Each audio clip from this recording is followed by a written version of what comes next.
Anyway, the 8-minute Sonic Frontiers preview.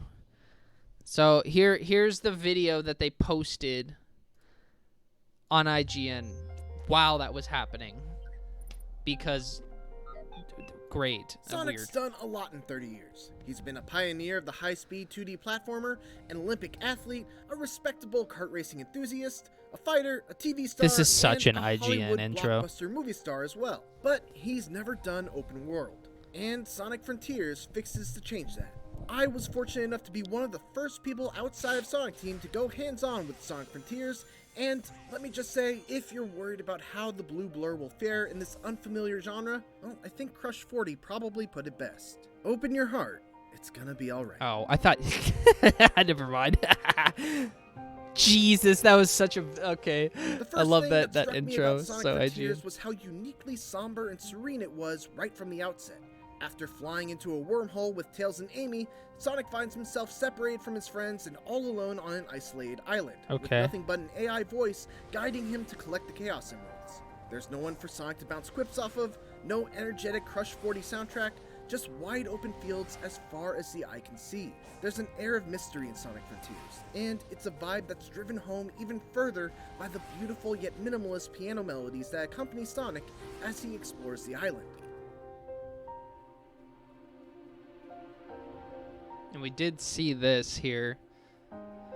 I mean, it's good to know that at least somebody at IGN... All of this is a very intentional choice. I asked Sonic Team head Takashi Iizuka to describe how the tone of Sonic Frontiers differs from previous Sonic games, and he said, past games in the Sonic series have taken different tones depending on their stories and themes. This time, these mysterious islands are the game's major setting. That's why our artists have worked hard to create a mysterious mood. Of course, the big new change in Sonic Frontiers is the shift from purely linear levels to a huge open world where Sonic can freely run in any direction. But Sonic Team doesn't like to use the term open world to describe Sonic Frontiers' gameplay, instead referring to its style as being open zone. Open world games like Zelda or other AAA games fundamentally have RPG or adventure worlds. For Sonic, the core here is a 3D action game. Our basic idea was to have that take place in open space. What sets Sonic Frontiers apart is this different approach to an open game world. Having played Sonic Frontiers for about 4 hours, it's easy to see what Iizuka-san means. Sonic Frontiers' open zone design is very different from any other open world I've played. It's a giant playground. Every few feet, there's a bumper spring that bounces you like a pinball between 5 other bumpers before putting you on one of the many grindable rail tracks. Or a speed ramp that sets you on a completely different path leading to some other collectible or reward. Or a line of rings that you can lightspeed dash into. Essentially, they've taken that core appeal of every Sonic level having multiple paths that eventually loop back around to the main one, and applied that to these giant non-linear open zones.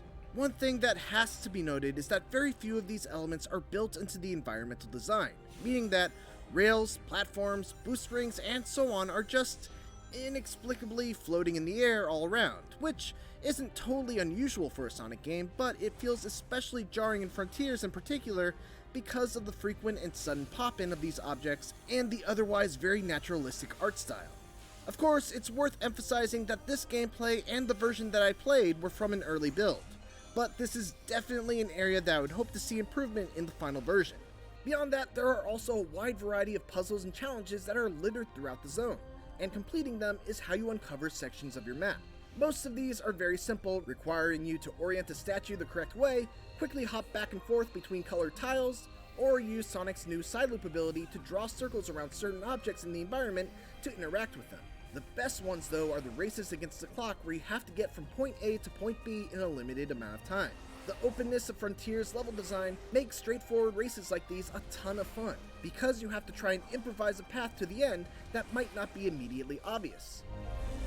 And here we go. Well, since the advertisement wanted to stop me anyways, I'm going to stop it there just for a moment.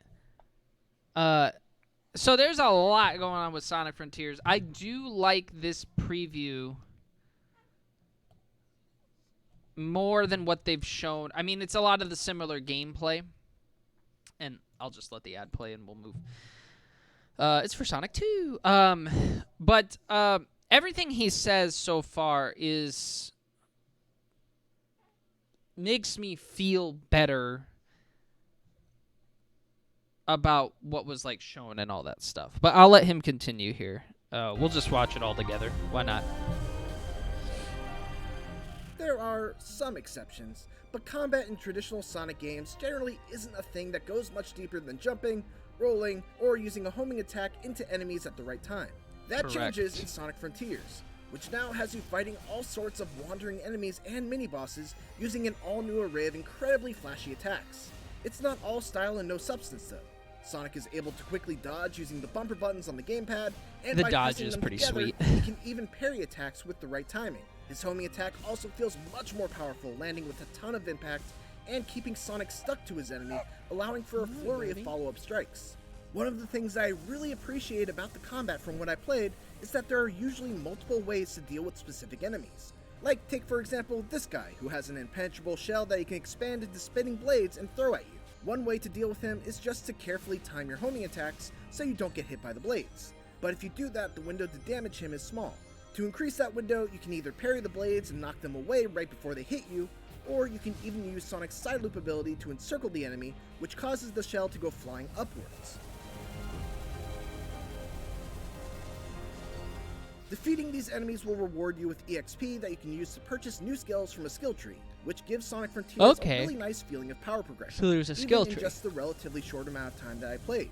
Some of the later skills that you can get are just unbelievably cool, and it's super satisfying to see Sonic Team experiment with different ways that Sonic can attack enemies beyond just spins, jumps, and bumps. In addition to these smaller enemies, there are also a handful of enormous world bosses that I had to contend with. These are near Shadow of the Colossus-esque in their scale, with Which one is in cool. particular against a beast named Asura, requiring Sonic to bait the Titan to slam the ground and then boost up its arm in order to reach the weak spots on its head. It's an ambitious boss battle, far beyond anything I've seen in the Sonic series to date, but it's also the part of the game that needs the most work. Far too often, I'd fly off the boss's arm without knowing why, or I'd get to the top and for some reason lack the momentum needed to actually reach the head. Sonic must hunt down and defeat these bosses in order to collect portal gears. Oh, that's Open up fucking portals cool. That lead to He, like, bite-sized climbed linear back on it. stages, done in the style of previous Sonic games, giving Sonic Frontiers a nice mix of both old and new styles. These classic levels each come with a handful of optional goals, like beating the level under a certain time, collecting all the red rings, and so on, with each goal rewarding you with a vault key, which are needed to unlock the coveted Chaos Emeralds. Oh, that's cool. Sonic Frontiers is an exciting new step forward for the Sonic series into uncharted territory, and based on my time with it, Sonic Team seems to have hit upon a winning formula. There's certainly still work to be done before it's released during the holiday season. There's a lot of distracting pop-in, there's a fair amount of bugs still left to be squashed, and the big boss fights could do with some tweaking. But ultimately, my time with this early build answered the one question I had on my mind. Will Sonic's one-of-a-kind gameplay translate into an open world? The answer is a resounding absolutely. Thanks for watching. I hope and he's tune right. into IGN for more I really Sonic do hope Frontiers he's right. coverage as part of IGN First. And for everything else, keep it here on IGN. All right. Yeah, that gives me a lot more, and I will just play the video again, give my thoughts, because honestly, a lot of the video doesn't show anything new. There's a couple small things, but overall, and actually, let me get you guys a little Spotify music. I think I accidentally closed out of my Spotify when I started the stream.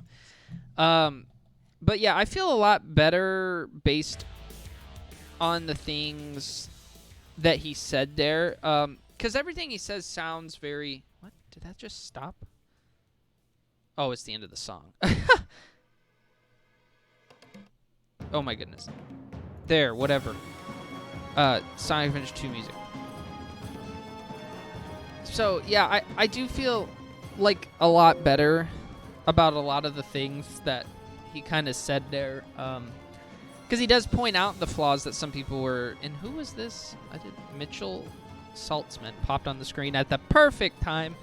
I am curious to see what Sonic fans are going to say on Twitter and just stuff because of the mixed reaction from before. But having somebody come out and explain all this stuff and having somebody say, hey, it's fine, it's good. There is a couple things. And he was very honest. He's like, there's bugs. There's a lot of work to do before it comes out this holiday, so maybe it does need a delay.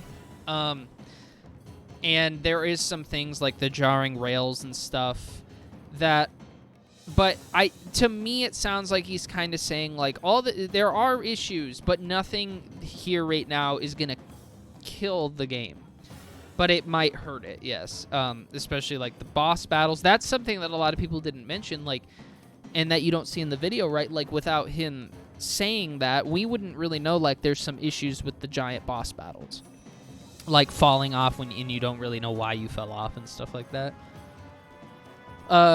So it's good that he clarifies the open world thing, talks about the Chaos Emeralds, talks about new mechanics, talks about gaining experience to get new moves and stuff like that, right? So that's almost what the preview should have been in the first place. I don't get it. I understand not wanting to have commentary on the first couple previews and just let the gameplay speak for itself, let it breathe. But in this case, it had a lot more questions than it did answers. So I don't have much more to add on to it. We'll keep that nice and short. So I'm glad I watched this one. I don't know. People will have to let me know what they think. And I'll be on Twitter watching and looking at stuff. I didn't take time to analyze this extensively because we just watched the Sonic Central thing, and I'm trying to get it moving here. But yeah, but anyway, I'm gonna end the stream now. So I appreciate everybody watching those with me, and I will see you all next time as usual. Bye, guys.